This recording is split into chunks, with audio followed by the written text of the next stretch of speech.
जय स्वामीनारायण। प्यारे भक्तों, कल पवित्र एकादशी है और पुत्रदा एकादशी भी है। इसीलिए आज इस एकादशी के फल के विषय में जानते हैं, जिससे कल आप इस एकादशी का व्रत कर पाए और किस प्रकार करना है यह भी जानते हैं। तो पूरा वीडियो ध्यान से सुने और इसका लाभ लें। कई लोगों के जीवन में अलग अलग दुख होते हैं। किसी को लक्ष्मी के बिना परेशानी, तो किसी को पुत्र के बिना दुख, तो किसी को शारीरिक दुख या फिर किसी को मानसिक दुख। तो आप इस विषय में पता लगा के अपने दुख का और दूसरों को इसका निवारण बता के उसे भी यह दुख से निकाल सकते हैं। तो आइए इस एकादशी के फल के विषय में जानते हैं, जो स्वयं भगवान नारायण देते हैं। महाराज युधिष्ठिर ने पूछा, हे भगवान, आपने कामिका एकादशी का महात्म्य बताकर बड़ी कृपा की। अब कृपा करके यह बताइए कि श्रावण शुक्ल एकादशी का नाम क्या है, उसकी विधि क्या है और उसमें कौन से देवताओं का पूजन किया जाता है। श्री युधिष्ठिर कहने लगे कि हे भगवान, श्रावण शुक्ल एकादशी का नाम क्या है, व्रत करने की विधि तथा इसका महात्म्य कृपा करके कहिए। मधुसूदन कहने लगे कि इस एकादशी का नाम पुत्रदा है। अब आप शांतिपूर्वक इसकी कथा सुनिए। इसके सुनने मात्र से ही वायपेय यज्ञ का फल मिलता है। द्वापर युग के आरंभ में महिष्मति नाम की एक नगरी थी, जिसमें महिजित नाम का राजा राज्य करता था। लेकिन पुत्रहीन होने के कारण राजा को राज्य सुखदायी नहीं लगता था। उसका मानना था कि जिसकी संतान न हो उसके लिए यह लोक और परलोक दोनों ही दुखदायक होते हैं। पुत्र सुख की प्राप्ति के लिए राजा ने अनेक उपाय किए, परंतु राजा को पुत्र की प्राप्ति नहीं हुई। वृद्धावस्था आती देखकर राजा ने प्रजा के प्रतिनिधियों को बुलाया और कहा, हे प्रजाजनों, मेरे खजाने में अन्य से उपार्जन किया हुआ धन नहीं है। न मैंने कभी देवताओं तथा ब्राह्मणों का धन छीना है।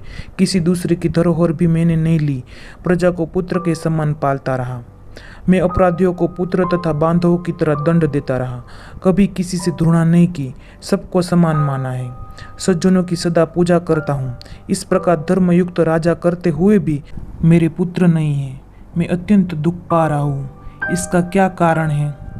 राजा महिजित की इस बात को विचारने के लिए मंत्री तथा प्रजा प्रतिनिधि वन को गए। वहां बड़े बड़े ऋषि मुनियों के दर्शन किए।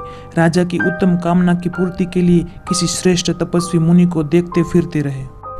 फिर एक आश्रम में उन्होंने अत्यंत वयोवृद्ध धर्म के ज्ञाता, बड़े तपस्वी, परमात्मा में मन लगाए हुए निराहार, जितेंद्रिय, जितात्मा, जित क्रोध, सनातन धर्म के गुढ़ तत्वों को जानने वाले, समस्त शास्त्रों के ज्ञाता महात्मा लोमस मुनि को देखा, जिनका कल्प के व्यतीत होने पर एक रोम गिरता था। सबने जाकर ऋषि को प्रणाम किया। उन लोगों को देखकर मुनि ने पूछा कि आप लोग किस कारण से आए हैं। निस्संदेह मैं आप लोगों का हित करूंगा। मेरा जन्म केवल दूसरों के उपकारों के लिए हुआ है, इसमें संदेह मत करो। लोमस ऋषि के ऐसे वचन सुनकर सब लोग बोले, हे महर्षि, आप हमारी बात जानने में ब्रह्मा से भी अधिक समर्थ है, अतः आप हमारे इस संदेह को दूर कीजिए। महिष्मतिपुरी का धर्मात्मा राजा महिजित प्रजा का पुत्र के समान पालन करता है, फिर भी वह पुत्रहीन होने के कारण दुखी है। उन लोगों ने आगे कहा कि हम लोग उसकी प्रजा है, अतः उसके दुख से हम भी दुखी है। आपके दर्शन से हमें पूर्ण विश्वास है कि हमारा यह संकट अवश्य दूर हो जाएगा। यह वार्ता सुनकर ऋषि ने थोड़ी देर के लिए नेत्र बंद किए और राजा के पूर्व जन्म का वृत्तांत जानकर कहने लगे कि यह राजा पूर्व जन्म में एक निर्धन वैश्य था। निर्धन होने के कारण इसने कई बुरे कर्म किए। यह एक गांव से दूसरे गांव व्यापार करने जाया करता था। एक समय ज्येष्ठ मास के शुक्ल पक्ष की द्वादशी के दिन मध्याह्न के समय वह जबकि 2 दिन से भूखा प्यासा था, एक जलाशय पर जल पीने गया। उसी स्थान पर एक तत्काल की ब्याही हुई प्यासी गौ जल पी रही थी। राजा ने उस प्यासी गाय को जल पीते हुए हटा दिया और स्वयं जल पीने लगा। इसीलिए राजा को यह दुख सहना पड़ा। एकादशी के दिन भूखा रहने से वह राजा तो हुआ और प्यासी गौ को जल पीते हुए हटाने के कारण पुत्र वियोग का दुख सहना भी पड़ा। ऐसा सुनकर सब लोग कहने लगे कि हे ऋषि, शास्त्रों में पापों का प्रायश्चित भी लिखा है, अतः जिस प्रकार राजा का प्रायश्चित और पाप नष्ट हो जाए, आप ऐसा उपाय बताइए। लोमस मुनि कहने लगे कि श्रावण शुक्ल पक्ष की एकादशी को, जिसे पुत्रदा एकादशी भी कहते हैं, तुम सब लोग व्रत करो और रात्रि को जागरण करो, तो इससे राजा का यह पूर्व जन्म का पाप अवश्य नष्ट हो जाएगा। साथ ही राजा को पुत्र की अवश्य प्राप्ति होगी। लोमस ऋषि के ऐसे वचन सुनकर मंत्रियों से सारी प्रजा नगर को वापस लौट आई और जब श्रावण शुक्ल एकादशी आई तो ऋषि की आज्ञानुसार सबने पुत्रदा एकादशी का व्रत और जागरण किया।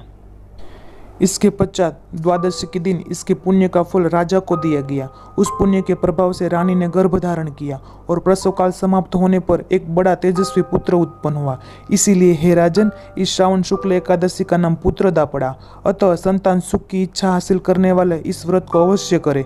इस कथा को पढ़ने तथा इसके महात्म्य को सुनने से मनुष्य सब पापों से मुक्त हो जाता है और इस लोक में संतान सुख भोगकर परलोक में स्वर्ग को प्राप्त होता है।